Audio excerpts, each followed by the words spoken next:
ఇశ్రాయేలుకి ఇవ్వబడిన దేవుని చట్టం, కట్టడ, ధర్మశాస్త్రం, దాని ప్రకారంగా వారు చేయలేకపోయారు. అంటే దేవుడు గీసిన కట్టుబాట్లు, దేవుడు చెప్పిన ధర్మం, దాన్ని వాళ్ళు అనుసరించలేకపోయారు.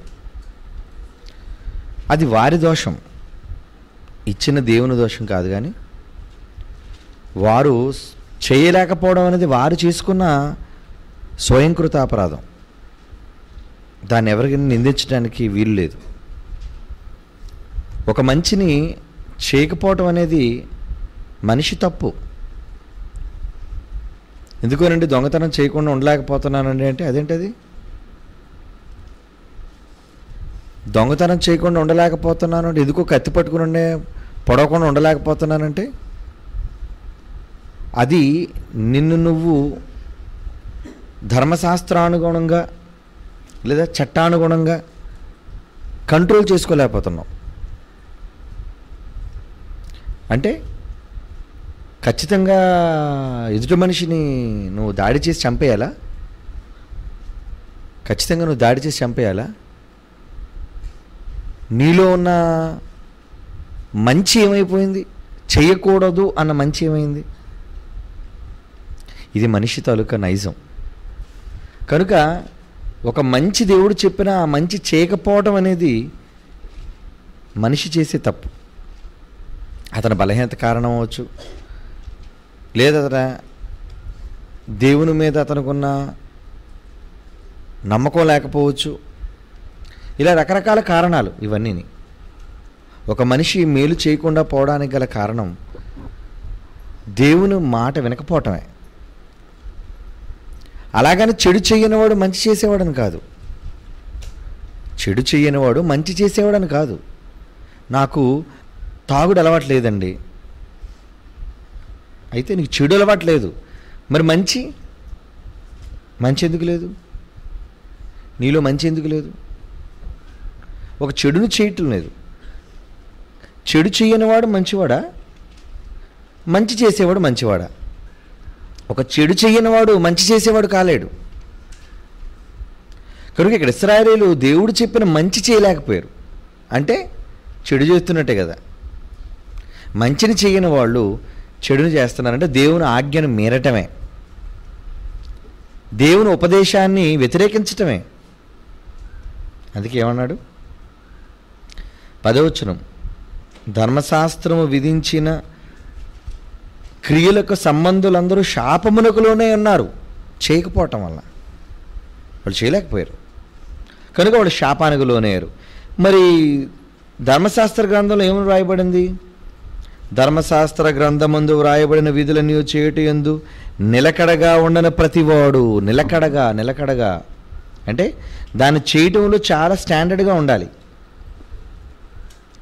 ధర్మశాస్త్ర సంబంధమైన క్రియలను చేయనివాడు ఎవరు?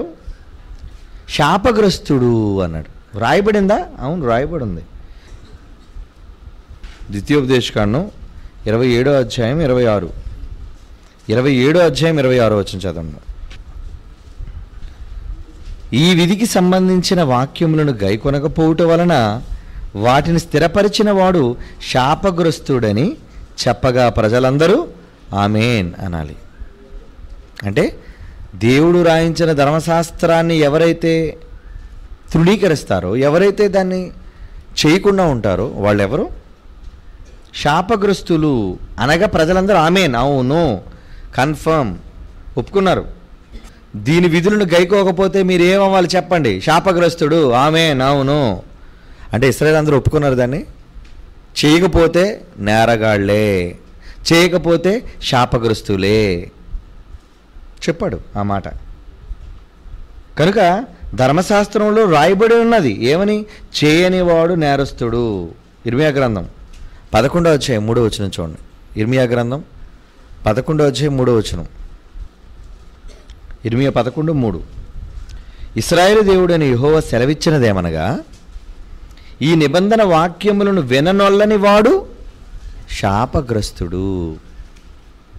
అంటే శాపానికి గురవుతాడు వాడు. ఎవరైతే చేయరో, ఎవరైతే దేవుని ధర్మశాస్త్రాన్ని వినడో వాడు శాపగ్రస్తుడు. అంటే విననివాడంటే అక్కడ చెబుతున్నప్పుడు చెవి పెట్టనివాడని కాదు అక్కడ ఉద్దేశం. ఒకటి చదవబడినప్పుడు వినాలి, విన్న దాని ప్రకారంగా ఆచరించాలి. అది ఆనాడు ఇశ్రాయేలుకి పెట్టిన దేవుడు విధి, దేవుడు వాళ్ళకి చేసిన చట్టం. జనులు ఇష్టానుసారంగా ఉన్నారు కాబట్టి వీళ్ళని ఒక క్రమమైన పద్ధతిలో పెట్టాలి. అంటే నేను వీళ్ళకి ధర్మశాస్త్రాన్ని ఇవ్వాలి, నా ఉపదేశాన్ని వీళ్ళకి చేయాలి, వీళ్ళకి మంచి బాటను పరవాలి, మంచి వాక్యాన్ని చెప్పాలి. అలా వాక్యాన్ని చెప్పాలనుకునే ఇదిగో దేవుడు చక్కగా విధులు కలిగిన ఆచార ధర్మశాస్త్రం. చాలామంది ధర్మశాస్త్రం పాత నిబంధన అనేసరికి ఆదికాండం నుంచి ప్రకటన వరకు ఉన్న 66 పుస్తకాల్లో 39 పుస్తకాలు పాత నిబంధన, 27 పుస్తకాలు క్రొత్త నిబంధన. ఇది క్రీస్తు చెప్పింది, మోషే చెప్పిందేమో 39 పుస్తకాలు అని మలాకీ వరకు అనుకుంటారు. అది కాదు. చాలామంది ధర్మశాస్త్రం పాత నిబంధన అనేసరికి ఆదికాండం నుంచి ప్రకటన వరకు ఉన్న 66 పుస్తకాల్లో 39 పుస్తకాలు పాత నిబంధన, 27 పుస్తకాలు క్రొత్త నిబంధన. ఇది క్రీస్తు చెప్పింది, మోషే చెప్పిందేమో 39 పుస్తకాలు అని మలాకీ వరకు అనుకుంటారు. అది కాదు. పాత నిబంధన అంటే నిబంధన అంటే ఏంటి? నిబంధన అంటే ఏంటి? కవనెంట్ లేదా ఒడంబడిక లేదా ఇద్దరి మధ్య జరిగిన ఒప్పందం. నిబంధన అంటే ఏంటి? మన ఇద్దరు దానికి నిబంధించబడిన వాళ్ళు. అలాంటి నిబంధన చేశాడు దేవుడు, మనుష్యులతో దేవుడు నిబంధన చేశాడు. ఏంటిదిగో దీని ప్రకారంగా మీరు ఫాలో అవ్వండి, రూల్స్. ఆ రూల్ దేవుడు పెట్టాడు. కనుక ఈ ధర్మశాస్త్రం అనేది ఆదికాండం నుంచి మలాకీ వరకు ఉన్నదనుకుంటున్నారా? కాదు. సేనాయి పర్వతం మీద ఇశ్రాయేలుకి ఏదైతే ఇచ్చాడో ఆజ్ఞలు కలిగిన ఆచార ధర్మశాస్త్రం, మర్చిపోకండి.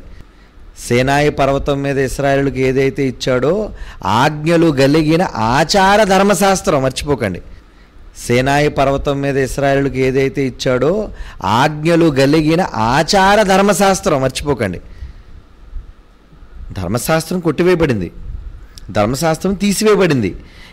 ఎప్పుడు తీసివేయబడింది, ఏది తీసివేయబడింది అంటే 39 పుస్తకాలు తీసివేయబడ్డాయని కాదు. అక్కడ కేవలం ఇశ్రాయేలులు పాటించవలసిన ఆజ్ఞలు కలిగిన ఆచారాన్ని కొట్టివేశాడు.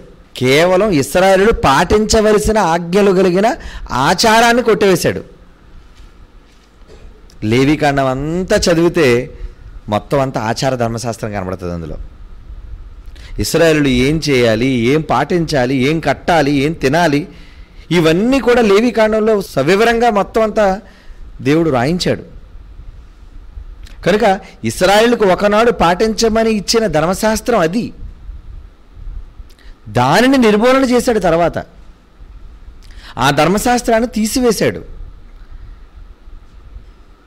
మరి అప్పటి వరకు అది అమల్లో ఉండేది, యేసు వచ్చినంత వరకు అమల్లో ఉండేది. అది అమల్లో ఉన్నంత కాలము ఎవ్వరూ దానిని నెరవేర్చకుండా పోయారు. అంటే అందరూ శాపానికి లోనయ్యారు, అందరూ శాపగ్రస్తులయ్యారు, అందరూ విన్నారు కానీ దాన్ని పాటించలేకపోయారు. అందుకే ఏమన్నాడు? విననొల్లని వాడు అన్నాడు కదా ఇర్మియా గ్రంథంలో. యెహోవా సెలవిచ్చినది ఏమనగా ఈ నిబంధన వాక్యం విననొల్లని వాడు శాపగ్రస్తుడు. అపోస్తుల కార్యాలు 6వ అధ్యాయం 14వ వచనం. అపోస్తుల కార్యములు 6వ అధ్యాయం 14. ఈ నజరేయుడైన యేసు ఈ చోటును పాడు చేసి మోషే మనకిచ్చిన ఆచారములను మార్చునని. అంటే మోషే వాళ్ళకి ఆచార ధర్మశాస్త్రాన్ని ఇచ్చాడు, ఏదేది చేయాలో దానిని యేసుక్రీస్తు వారు మారుస్తున్నాడు. కానీ నిజానికి ఆయన నెరవేర్చి దానిలో మార్పులు చేస్తున్నాడు. కనుక ఈ ధర్మశాస్త్రం మనిషికి చేసిన మేలేంటి? మనిషికి చేసిన మేలేంటి? రోమాపత్రిక 7వ అధ్యాయం మనం చదివాం. రోమాపత్రిక 7వ అధ్యాయం 9వ వచనం. రోమాపత్రిక 7వ అధ్యాయం 9వ వచనం.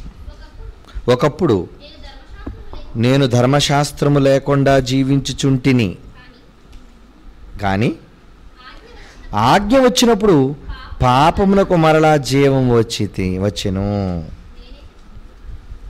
ఎప్పుడైతే ఆజ్ఞ వచ్చిందో పాపానికి బలం వచ్చింది.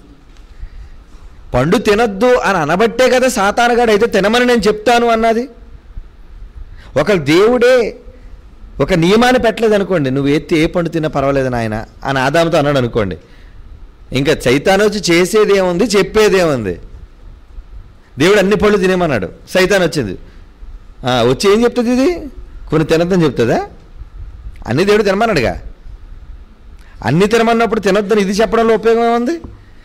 దేవుడు ఎప్పుడైతే ఇది తినొద్దు ఫలానాది అన్నాడు, అప్పుడు అది బేస్ చేసుకుందా, ఈ చెట్టు పండు తినొద్దు అన్నది కాబట్టి అన్నాడు కాబట్టి ఇది నువ్వు తిను అంటే దేవుడు వద్దన్న పనిని మనిషి చేత చేయించడమే అపవాది లక్ష్యం. దేవుడు వద్దన్న పనిని మనిషి చేత చేయించడమే అపవాది లక్ష్యం. దేవుడు వద్దన్న పనిని మనిషి చేత చేయించడమే అపవాది లక్ష్యం. దేవుడు వద్దన్న పనిని మనిషి చేత చేయించడమే అపవాది లక్ష్యం. అప్పుడు మెయిన్ టార్గెట్ ఏంటి? దేవుడు అవునంటే అది కాదంటది. క్వైట్ ఆపోజిట్ దేవునికి. దేవుడు కాదంటే ఇది అవునంటది. దేవుడు నిజమంటే ఇది అబద్ధం అంటది. దేవుడు అది అబద్ధం అంటే ఇది నిజం అంటది. అంటే సాతానుగాడు దేవునికి వ్యతిరేకి అవడం వల్ల దేవుడు ఏది చెప్పినా దానికి భిన్నంగా వాడు చెప్తుంటాడు. అందుకే సువార్త భిన్నమైన సువార్త, ప్రవక్త అబద్ధ ప్రవక్త, బోధకుడు దొంగ బోధకుడు. అంటే వీళ్ళంతా ఎవరి వల్ల వచ్చారు? అపవాది వలన వచ్చిన వాళ్ళు. ఎలా వచ్చారు? దేవుడు ధర్మశాస్త్రాన్ని ఇవ్వబట్టి, ఇదిగో పాపం ఆజ్ఞను హేతువు చేసుకొని, 8వ వచనం అంటాడు చూడండి, పాపము ఆజ్ఞను హేతువు చేసుకుని సకల విధములైన దురాశలు నా యందు పుట్టించెను. తినొద్దు అని దేవుడు చెప్పాడు కాబట్టి అవ్వ దగ్గరికి వచ్చి తినో, నువ్వు చాలా గొప్పదానం అవుతావు, దేవత అయిపోతావు అనేసరికి అప్పుడు ఆశ పుట్టిందట. ఎవరికి? అవ్వకి. పండును చూసింది, కనులకు రమ్యమైనది, వివేకమునిచ్చే రమ్యమైనదిగా కనబడింది. చాలా మంచి చెట్టు ఇది. అలాగ దాన్ని తిన్నంత వరకు ఆశ కలిగించింది, దురాశ పుట్టించింది. ఎందుకు? దేవుడు వద్దన్నాడు కాబట్టే. దేవుడు వద్దన్నాడు కాబట్టే ఆజ్ఞను హేతువు చేసుకుని సకల విధమైన దురాశలను యందు పుట్టించను. ధర్మశాస్త్రం లేనప్పుడు పాపము మృతము. ధర్మశాస్త్రం లేదు, అప్పుడు పాపం ఉందా? పాపం ఉందా లేదా? ధర్మశాస్త్రం లేదు, పాపం ఉందా లేదా? ధర్మశాస్త్రం లేకపోయినా పాపం ఉంది, కానీ అది పాపంగా నువ్వు గుర్తించలేదు అంతే. ధర్మశాస్త్రం లేకపోయినా పాపం ఉంది, కానీ అది పాపంగా నువ్వు గుర్తించలేదు అంతే.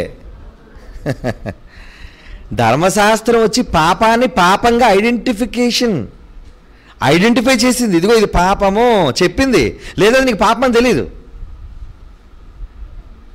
బాగా ఆలోచించండి. ధర్మశాస్త్రం వచ్చింది కనుక పాపాన్ని పాపంగా చెప్పింది.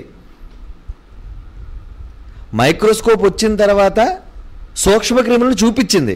మైక్రోస్కోప్ లేకపోతే సూక్ష్మక్రిములు లేవేంటి? మైక్రోస్కోప్ లేదు, సూక్ష్మక్రిములు లేవా? నీకు కనబడినంత మాత్రం లేదనుకుంటే ఎలా? నీ కంటికి కనబట్టలేదు, ఎక్కడుందండి, ఎక్కడ సూక్ష్మక్రిములు చూపించండి అన్నా. చూపించాలంటే మైక్రోస్కోప్ దగ్గరికి వెళ్ళు. సూక్ష్మక్రిమి లేదని కాదు, నీకు సూక్ష్మక్రిమిగా చూపించింది మైక్రోస్కోప్. సూక్ష్మక్రిమి అంటే ఇదా? అప్పుడు నీకు తెలీదు. అలాగే లేదా? ఉంది. కనుక నేరం పాట్మని చెమ్మది కొట్టేసేవాడిని ఎవడిని వెళ్ళి, అదేం పాపం కాదు. ధర్మశాస్త్రం లేదు కాబట్టి నేను ఎవడో ఏ సెక్షన్ నిన్ను పట్టుకోదు. అవునా?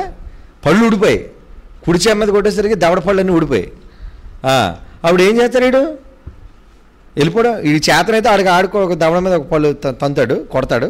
లేదంటే ఇటు చేతకానుడైతే, బలహీనుడైతే నోరు మూసుకొని వెళ్ళిపోతాడు, పళ్ళని లెక్క పెట్టుకొని. ఎన్ని ఊడిపోయావు. కనుక ధర్మశాస్త్రం లేదు కాబట్టి వీడు నేరస్తుడు కాడు. బాగా వినండి, కొట్టాడు, కానీ ధర్మశాస్త్రం లేదు, లా లేదు కాబట్టి వీడు మంచోడా? కొట్టినవాడు మంచోడా? కాదు. వీడు కొట్టడం అనేది తప్పు. ఈ కాన్సెప్ట్ మీరు అర్థం చేసుకోలేదంటే దేవుడు ధర్మశాస్త్రం నుంచి దేవుడు తప్పు చేసినవాడు అవుతాడా? దేవుడు ధర్మశాస్త్రం నుంచి ఆయన ఎప్పుడు తప్పు చేయలేదు. ధర్మశాస్త్రం రావడం వలన తప్పును తప్పుగా చూపించాడు, నాయన ఇది తప్పురా అని.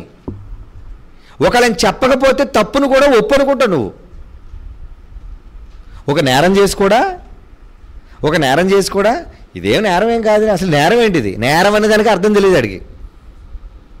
పాపం ఎవడో కష్టపడ్డాడు రా, పొద్దున్నే సాయంత్రం కష్టపడ్డాడు, 1000 రూపాయలు తెచ్చుకొని జోబులో పెట్టుకున్నాడు. వీడు కష్టపడి జోబులో పెట్టుకున్న డబ్బుని పక్కింటోడు వచ్చి జోబులో డబ్బులు తీసుకుని వెళ్ళిపోయి ఖర్చు పెట్టేసుకున్నాడు.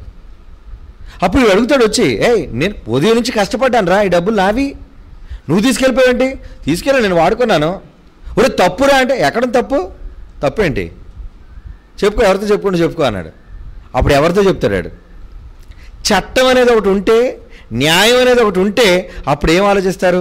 అవును కదా, పొద్దున్న నుంచి సాయంత్రం వరకు వీడు కష్టపడ్డాడు కదా, మరి వీడికి జీతం ఇవ్వాలి కదా, జీతం డబ్బులు వాడి కష్టం అది, మరి వాడి కష్టాన్ని నువ్వెలా తీసుకుంటావు? అది అన్యాయంగా. అంటే చట్టం రావటం వల్ల న్యాయం అన్యాయం బయటపడ్డాయి. చట్టం లేనప్పుడు నువ్వు ఎవరితో చెప్పుకోవాలి, కేసు లేదు, ఏమీ లేదు, అవునా? కనుక అది చెప్పలేనప్పుడు వీడు డబ్బులు తీసేసుకునేది తప్పలేదు, నేరం జరిగినా అది ఒప్పే. కనుక ఎంత భయంకరమైన పరిస్థితి చూసారు అది. అంటే ఏది మంచో ఏది చెడో తెలుసుకోలేని ఒక దౌర్భాగ్యపు స్థితి ప్రజల మధ్య ఉంటుంది. కనుక మంచిని చెడును మనిషి తెలుసుకోవాలి. రోమపత్రిక 3వ అధ్యాయం 20వ వచనం. రోమపత్రిక 3వ అధ్యాయం 20వ వచనం. ధర్మశాస్త్ర సంబంధమైన క్రియల మూలముగా ఏ మనుష్యుడు ఆయన దృష్టికి నీతిమంతుడని తీర్చబడరు, ధర్మశాస్త్రం వలన పాపమనగా ఎట్టిదో తెలియబడుచున్నది. ధర్మశాస్త్రం వలన పాపమనగా ఎట్టిదో తెలుపబడుతుంది. అసలు ధర్మశాస్త్రం లేకపోతే పాపం అంటే మనకు ఎలా తెలుస్తుంది చెప్పండి? తెలీదు. కనుక పాపాన్ని బయటపెట్టింది ధర్మశాస్త్రం, పాపాన్ని బయటపెట్టింది ధర్మశాస్త్రం. కనుక ధర్మశాస్త్రం లేకపోతే పాపాత్మలను పట్టుకోవడం చాలా కష్టం. అందరూ నీతిమంతులే, అందరూ పుణ్యాత్ములే. అందుకే ఇప్పుడు రండి రోమపత్రిక 7వ అధ్యాయానికి. రోమపత్రిక 7వ అధ్యాయము 7వ వచనం కూడా చదువుదాం ఇప్పుడు. ధర్మశాస్త్రం పాపమాయన అట్లన రాదు, ధర్మశాస్త్రం వలననే గాని పాపమనగా ఎటుదో నాకు తెలియకపోను, ఆశింపవద్దని ధర్మశాస్త్రం చెప్పని ఎడల దురాశ అనగా ఎటుదో నాకు తెలియకపోను. ఇప్పుడు మీకు అర్థమైంది ఈ మాట బాగా. అంటే ఒక నేరంగా దేవుడు ఎత్తి చూపించాడు, అంతవరకు నీకు తెలియదు అది నేరం అని. కనుక ధర్మశాస్త్రం అవసరత ఎంత ఉందో చూసారా? దేవుడు మంచి చెడులను ఎరిగినవాడు, మనిషి కూడా మంచి చెడులు ఎరిగినవాడుగా ఉండాలని కోరుకున్నాడు దేవుడు. నువ్వు మంచి తెలుసుకోవాలి, ఆయన చెడు తెలుసుకోవాలి. చెడు చేయకపోయినా చెడు తెలుసుకో, మంచి చెయ్యు, చెడు చెయ్యొద్దు, కానీ చెడును తెలుసుకో. చెడును నేర్పించట్లేదు ఇక్కడ, మళ్ళీ చెప్తున్నాను, చెడును నేర్పించటం లేదు. ఇది చెడు అని చెడుని చెప్తున్నాం, మంచిని నేర్పిస్తున్నాం. ఇది బైబిల్, ఇది మనం చేయాలి, ఇదంతా మంచిరా. మరి అదేంటి, ఇదిగో ఇది చెడు, ఇదిగో చూసారా చెడు ఎలా ఉందో, వాడి స్టైల్ ఎలాగొందో చూసారా, వాడి డ్రెస్ ఎలాగొందో చూసారా, వాడి మేకప్ ఎలాగొందో చూసారా, వాడి వేషధారణ ఎలాగొందో చూసారా. ఇవన్నీ ఏంటి? ఇది చెడు. వాళ్ళు ప్రపంచం చేస్తున్న చెడు ఏంటో అనేది మీకు తెలియాలి. అది తెలుసుకోలేదు అనుకోండి, ఎంత మంచి తెలుసుకుంటే ఉపయోగం ఏముంది? చెడును గుర్తించలేనప్పుడు మంచి ఎంత తెలుసుకుంటే ఉపయోగం అని చెప్పండి. 2 నోట్లు ఉన్నారా, 1000 రూపాయల నోట్లు, 2 ఒకేలా ఉన్నారా? ఇది 1000 రూపాయల నోటు అని తెలుసుకున్నావు, కానీ నకిలీ నోటు తెలుసుకోవద్దా? ఆలోచించండి. 1000 రూపాయల నోటు అనేసరికి రెడ్ కలర్లో ఉంటుంది, నోటు ఇంత సైజులో ఉంటుంది, దాని మీద పచ్చక్షరాలతో ఉంటాయి, దాని మీద 1000 అంక ఉంటుంది. ఇది తెలుసుకున్నావు, ఇది చూసి చూడగానే 1000 రూపాయల నోటు అని తెలుసుకున్నావు, ఓకే మంచిది. 1000 నోటు కోసం తెలుసుకున్న నీవు ఏది అసలు నోటు దొంగ నోటు కూడా తెలుసుకోవాలి వద్దా? తెలుసుకోవాలి, లేదంటే మోసపోతావు.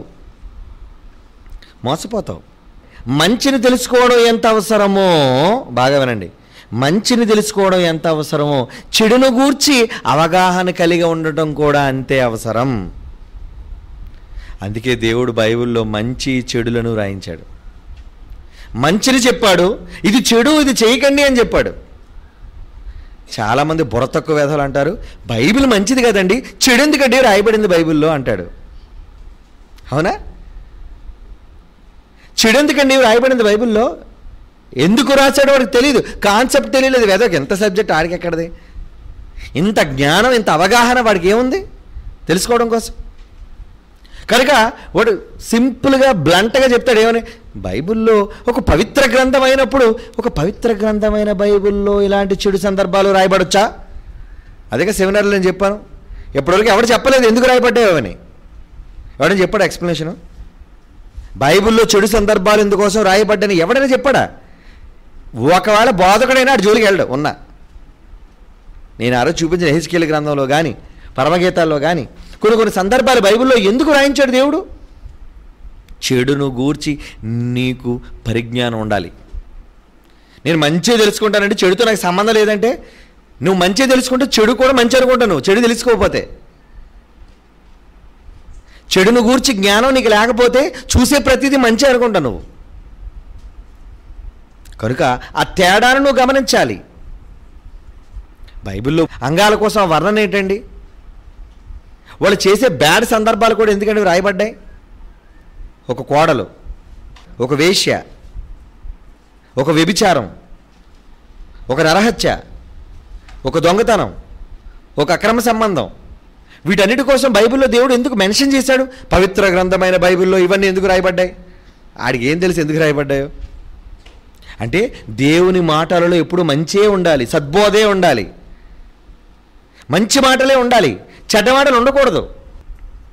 చెడ్డ మాటలు ఉండకూడదు అనుకున్నాడు. కానీ ఇప్పుడు ఈ భావంతో మీరు ఆలోచించండి, ఇప్పుడు బైబిల్ సంపూర్ణ గ్రంథం కావాలి అంటే చెడు కూడా బైబిల్లో రాయబడి ఉండాలి. చెడు లేకపోతే మంచి విలువ నీకేం తెలుసు? చెడే లేదనుకో, ఏది మంచి నువ్వు చెప్పగలవు. కనుక ఖచ్చితంగా బైబిల్లో దేవుడు ఈ సందర్భాలు రాయించడానికి గల కారణం ఏంటో తెలుసా? ఎందుకు రాయించాడు అంటే, నా పిల్లలు చెడును గూర్చి కూడా అవగాహన కలిగి ఉండాలి. తెలుసుకోవాలి వాళ్ళు చెడు తెలుసుకోవాలి. ఇది చెడు, ఈ చెడు విషయంలో జాగ్రత్తగా ఉండాలి. ప్రపంచం ఎంత దరిద్రంగా ఉంది, ప్రపంచ పరిస్థితి బాగాలేదు, కొన్ని తెలుసుకోవాలి.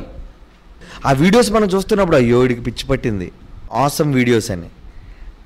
అంటే ప్రజలు తమకు గొప్పతనాన్ని ప్రకటించుకోవడం కోసం పల్టీలు కొట్టేవాడు ఒకడో, బండి మీద గెంతేవాడు ఒకడో, అవునా, దూకేవాడు ఒకడో, ఎగిరేవాడు ఒకడో. కానీ వాళ్ళు ఎగిరేటప్పుడు ఫెయిల్యూర్స్ కూడా చూపించారు. ఇరిగిపోయిన వాళ్ళు, కాలు తెగిపోయిన వాళ్ళు, చచ్చిపోయిన వాళ్ళు, అవునా, పెద్ద పెద్ద యాక్సిడెంట్లకు గురైపోయిన వాళ్ళు, హాస్పిటల్ పాలైపోయిన వాళ్ళు. ఎందుకు? ఏదో సాధిద్దామని ఒక ప్రమాదానికి వెళ్ళిపోతున్నారు వాళ్ళు. అంటే వాళ్ళ శరీరం యొక్క విలువ వాళ్ళకి తెలియదు. అందుకే ఆ దేవుడు ఇచ్చాడు. దేవుడు నీ శరీరానికి ఇచ్చింది ఎందుకు? బండి మీద గిరిగిలు కొట్టడానికా? పైనుంచి దూకడానికా? నిలకడగా ఉన్న ప్రాణాన్ని ఉంచకుండా అన్నం తిని మంచం మీద పడుకోబెట్టకుండా కొండ నుంచి దూకుతానంటావేంట్రా? నీకేం పిచ్చా? పోనీ దూకడం వల్ల నీకు కలిసి వచ్చేది ప్రజోపకారమైనది ఏమైనా ఉందా? లేదు. పేరు అంతే. పేరు పోనీ కడుపు నిండుతుందా? ఏ లేదు. పేరు అది వినడానికే. చెవిలో నీ మాట ఇడు పెద్ద గొప్పోడండి, ఆ మాట నీకు ఏం ఆనందం కలిగిస్తా చెప్పు? డంబం అన్నారు దాన్ని. అందుకే జీవపు డంబం, గొప్ప. ఆ గొప్ప కోసం అది ఎలా ప్రపంచాన్ని మాయ చేస్తుందో, ప్రపంచాన్ని ఎలా మోసగిస్తుందో ఆ వీడియోస్ మనం చూస్తున్నప్పుడు అయ్యో వీడికి పిచ్చి పట్టింది, వీడికి పిచ్చి పట్టింది, వీడు ఎందుకు ఇలా తప్పు చేస్తున్నాడు వీడు, ఓహో ఇలా చేయడం పిచ్చి అన్నమాట, ఇలా చేయడం వెర్రి అన్నమాట, ఇలా చేయడం అజ్ఞానం అన్నమాట. అది చూపించలేదు అనుకోండి, రేపొద్దున ఎవడేది చేసినా అది మంచి అనుకుంటావు నువ్వు, అది జ్ఞానం అనుకుంటావు, అది గొప్ప అనుకుంటావు. కనుక దేవుడు ధర్మశాస్త్రం అనేది చెప్పకపోతే అమ్మో పాపం అంటే తెలిసేదా? నేరం గురించి మనం పసిగట్టేవాళ్ళమా? అందుకే దేవుడు ఏం చేశాడు? ధర్మశాస్త్రాన్ని ఇవ్వటంలో దేవునికున్న మహాసంకల్పం ఏంటంటే నా పిల్లలు మంచి చెడు ఎరగాలి. స్కూల్లో పెన్సిల్ దొంగతనం చేసి వచ్చాడు, స్కూల్లో పెన్సిల్ దొంగతనం చేసుకొని వచ్చేసాడు. వచ్చినంటే ఏం చేయాలి? తల్లి తండ్రి కానీ రాయ్ ఎక్కడిదిరా పెన్సిల్ వచ్చావు? నా ఫ్రెండ్ జేబులో ఉంది నాన్న తీసుకొచ్చేసాను చెప్ప చేయకుండా ఆడుతోని అపార్ట్మెంట్ కొట్టాలి. తప్పో, ఇంకెప్పుడు అలా అడగకుండా ఎవరిది తీసుకొని రాకూడదు. అదేంటనమాట? చెడు చెయ్యొద్దు అని హెచ్చరించటం. చెడు, ఇది చెడురా, అలా తీసుకురావడం చెడురా అని చెప్పటం. ఒక్కోసారి దొంగతనం చేస్తే తల్లిదండ్రులు వాతలు కూడా వేసేసిన సందర్భాలు ఉన్నాయి పిల్లలకి. తెలుసా మీకు? వాతలు ఎర్రగా కాల్చి వాత వేసేస్తారు. ఎందుకు వేశారు వాత? ఇది చెడు అని చెప్పడం కోసం వాత వేశారు. అంటే చెడుని చెప్పారా? ఆ కొట్టడంలో ఉద్దేశం ఏంటంటే, నాయన అలా చేయకూడదురా, ఇది చెడు అని. అంటే అది హెచ్చరించడం అవుతుంది, కానీ దొంగతనం చేయమని ప్రోత్సహించడం కాదు, అది నేర్పించడం కాదు. అది ఎప్పుడు సద్బోధ చేస్తేనే ఎలాగా? ఏది చెడో ఆ చెడును కూడా చెప్పాలి. ఇది చెడు, ఇది చెడు, ఇది చెడు, ఇది చేయకూడదు, ఇది చేయకూడదని. అందుకే దేవుడు ధర్మశాస్త్రాన్ని ఇచ్చి ఏం చేస్తున్నాడు? ధర్మశాస్త్రాన్ని ఇచ్చి ఏది మంచో ఏది చెడో తన పిల్లలకు చెప్పాడు. అది పాపమా? నువ్వు ధర్మశాస్త్రం ఇవ్వడం వల్ల నేను పాపం చేశాను, నువ్వు ధర్మశాస్త్రం ఇవ్వడం వల్ల నాకు నేరం అనేది తెలిసింది. నువ్వు ఒకవేళ ధర్మశాస్త్రం ఇవ్వకపోయినా పాపం చేస్తూ నేను ఏ పాపం చేయట్లేదు అనుకుంటావు. నువ్వు నేరం చేస్తూ ఏ నేరం లేదనుకుంటావు. అది చాలా తప్పు విధానం అది. అందుకే దేవుడు ఖచ్చితంగా మంచి చెడులను చెప్పాలనుకున్నాడు తన పిల్లలకి. అందుకే విధిని ఇచ్చాడు, అందుకే ధర్మశాస్త్రాన్ని ఇచ్చాడు, అందుకే ఉపదేశం చేశాడు. అర్థమైందా? ఓకే, అక్కడికి ఆపేయండి.